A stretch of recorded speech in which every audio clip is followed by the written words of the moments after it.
Cette semaine, nous ouvrons le 5e livre de la Torah, le livre de Devarim.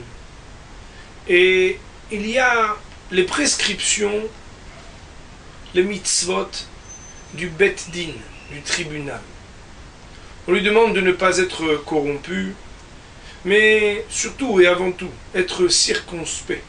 Prendre le temps, nous dit le texte, d'observer chaque querelle entre deux frères, entre deux juifs et même avec l'étranger. Alors, une petite histoire qui nous raconte qu'à l'époque de celui qu'on surnomme Hacham Mikol Adam, le plus sage de tous les hommes, qui n'est autre que le roi Salomon, fils de David Amelech, un jour deux femmes avaient un différend et vinrent voir le roi Salomon, Shlomo Amelech. La première de s'exprimer. Roi,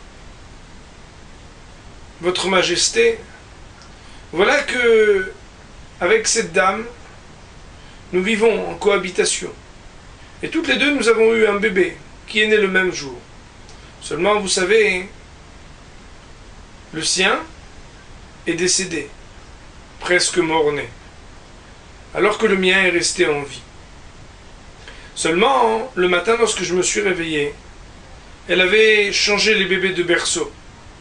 Et elle a pris mon bébé, vivant, et elle m'a laissé le sien, décédé. Alors, j'aimerais récupérer mon enfant, mon bébé. Comment s'exclame la seconde.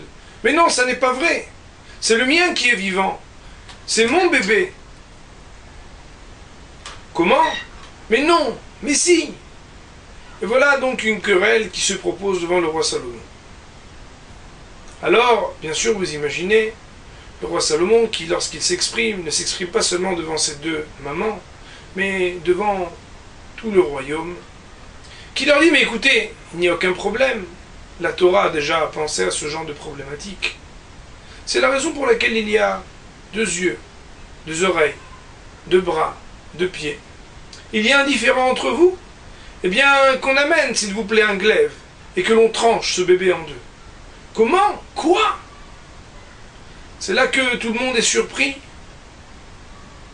Déjà la tristesse d'avoir un enfant d'Israël mort, et le roi Salomon de décider qu'on tue un autre enfant, qu'on le coupe en deux. Quelle cruauté! Mais lorsque le roi d'Israël décide, eh bien, on ne peut qu'acquiescer et qu'exécuter les ordres. Seulement, au moment où l'on vient à trancher le corps de ce petit bébé, une des deux femmes qui crie « Non, non, non, non! Laissez-le!